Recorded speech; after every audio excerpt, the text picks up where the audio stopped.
Oi, gente! Meu nome é Fernando e hoje eu vou falar pra vocês sobre o livro A Montanha Mágica, do Thomas Mann. Finalmente eu vou falar sobre ele.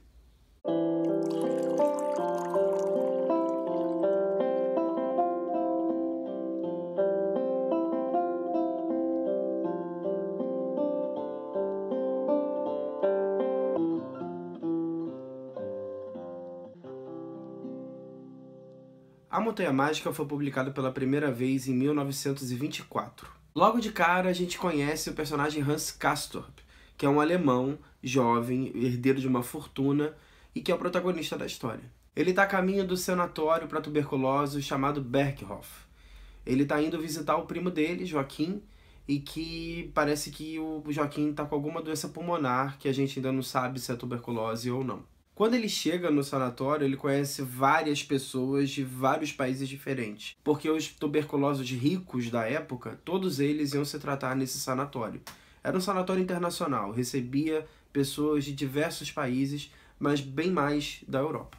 Dentre esses personagens que o Hans vai encontrar, a gente tem o próprio Joaquim, que é primo dele, ele já conhecia antes, que é aspirante oficial e o sonho da vida dele é se curar, sair da montanha e ir para a guerra. A gente tem também o Settembrini, que é um humanista italiano, que é responsável por boa parte da narrativa com sarcasmo, com humor, com filosofia também na história. A gente também tem o Nafta, que pode ser considerado o maior rival do Settembrini em matéria de ideologia.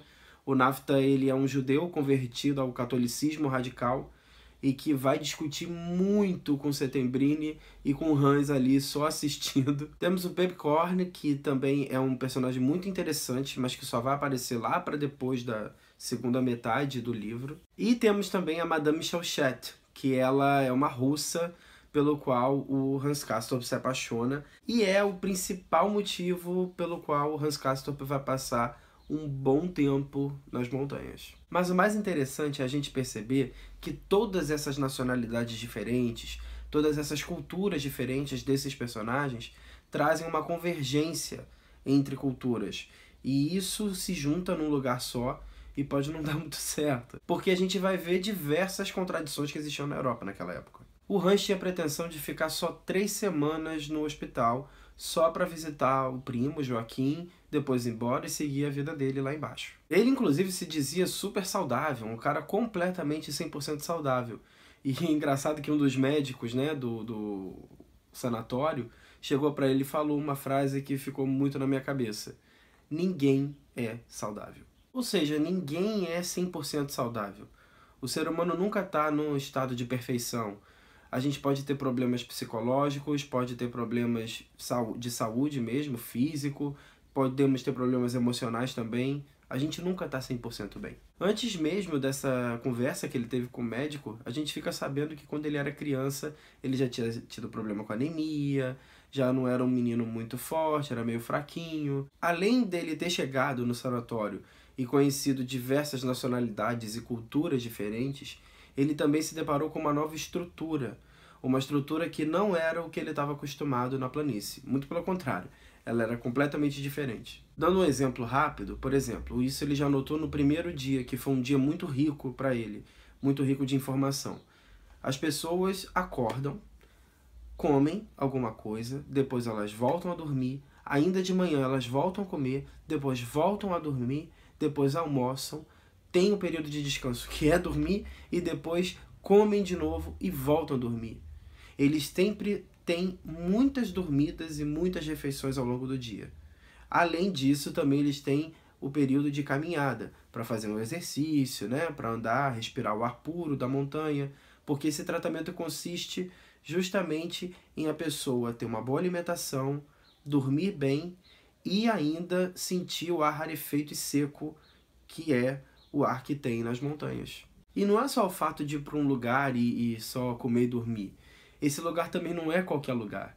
É um hospital que, na verdade, é mais um hotel de luxo, com as melhores refeições, além de saudáveis, muito gostosas, muito bem preparadas.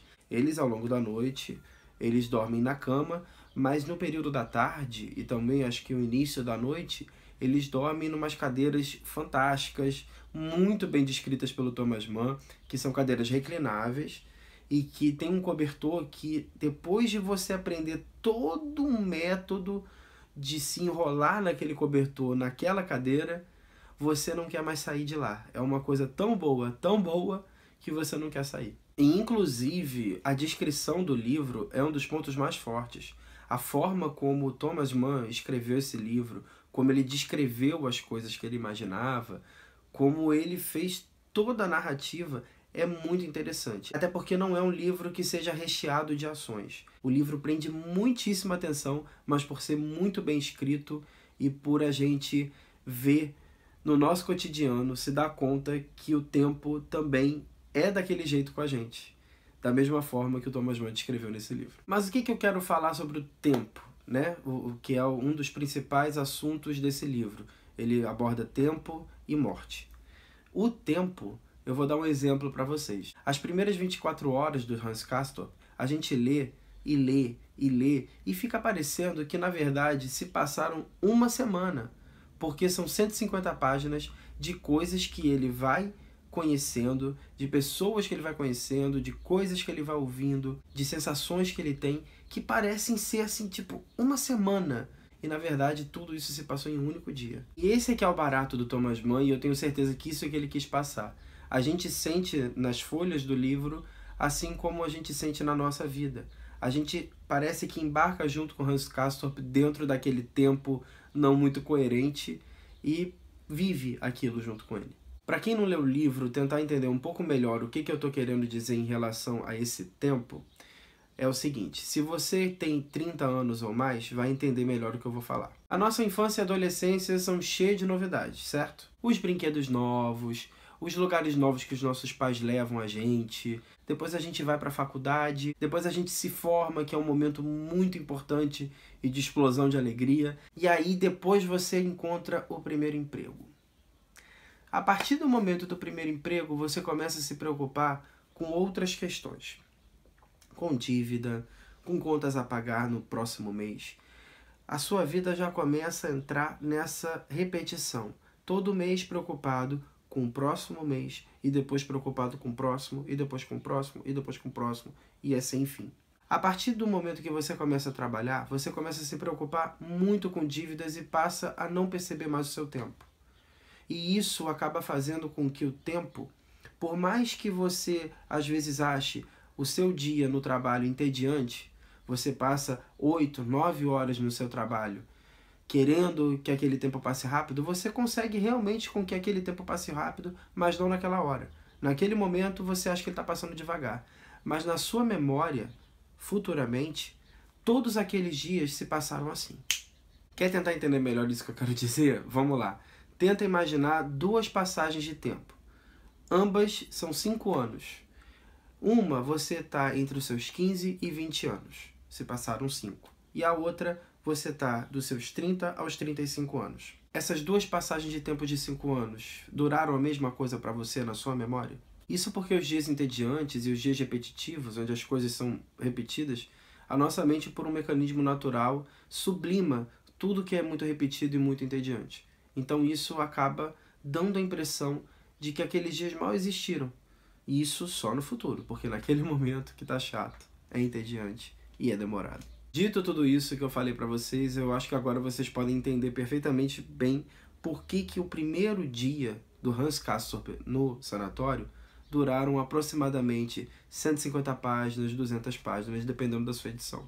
Bom, como eu falei para vocês, o sanatório era chiquérrimo e, é claro, por conta disso era um sanatório caro. Era preço de hotel de luxo. Mas mesmo assim, lá dentro a gente via algumas divisões, como por exemplo na hora da refeição.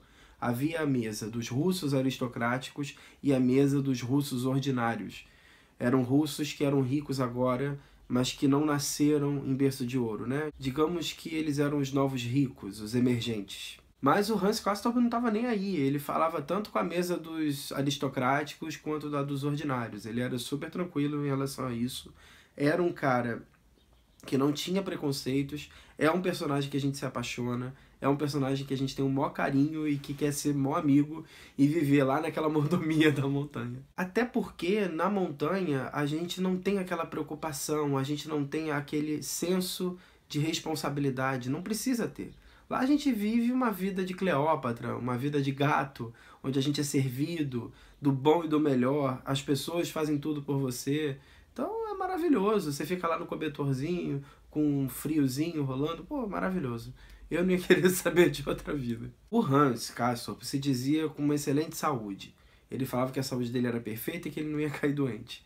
Só que ele começa meio que se sentir mal dentro dessas 3 semanas que ele tá ali e acaba cedendo, indo para uma consulta com um dos doutores do hospital e descobre que está com algumas manchas no pulmão, alguma coisa assim, que podem, ainda não são, podem desencadear uma tuberculose. E aí ele resolve ficar alguns meses lá para se curar. Eu acho que o doutor na época deve ter falado para ele que em 3, 4 meses ele ficaria bem. Esse tratamento que ele vai fazer é longo. E durante o tratamento ele conhece o Settembrini, que é o italiano que eu falei para vocês, e ele se dá muito bem com o Settembrini. O Settembrini futuramente também vai apresentar ao Hans Castorp o Nafta, que é um antigo conhecido dele, mas que está sempre brigando com ele quanto à filosofia, quanto à antropologia, quanto a qualquer coisa, religião, política. E num determinado momento do livro a gente tem até um assunto que é a biologia, mas não entre o Settembrini e o Nafta. É na verdade um livro que o Hans está lendo. Mas enfim, o livro ele é muito recheado desses assuntos. E lembra que eu falei para vocês que lá é um mundo paralelo, é um mundo completamente diferente e que é tão maravilhoso que a gente tem vontade de ir junto com Hans Castorp para essa montanha? Bom, enfim, nem tudo são flores. Tem uma parte ruim também. Eles têm costumes que o Hans não consegue se adaptar muito bem de início e que eu acho que nós mesmos não conseguiríamos, que é, por exemplo, como eles lidam com a morte. Quando um hóspede morre, ninguém fica sabendo. Não há velório, não há flores, e enquanto a pessoa está na enfermidade, prestes a morrer, ninguém visita, as pessoas preferem não ficar sabendo. As pessoas preferem ficar na delas, conversando com quem está lá embaixo, bem, alegre. Eu acho até como uma forma também para se precaverem, já que elas já estão doentes, elas não querem que nada afaste elas da ideia da cura, que nada deixe elas estressadas, que elas estejam sempre bem para que a saúde volte o mais depressa possível. E sim, como é que as pessoas não ficam sabendo? Como é que as pessoas não têm a menor ideia que a pessoa morreu? Bom, na verdade elas ficam sabendo que pelo menos a pessoa sumiu.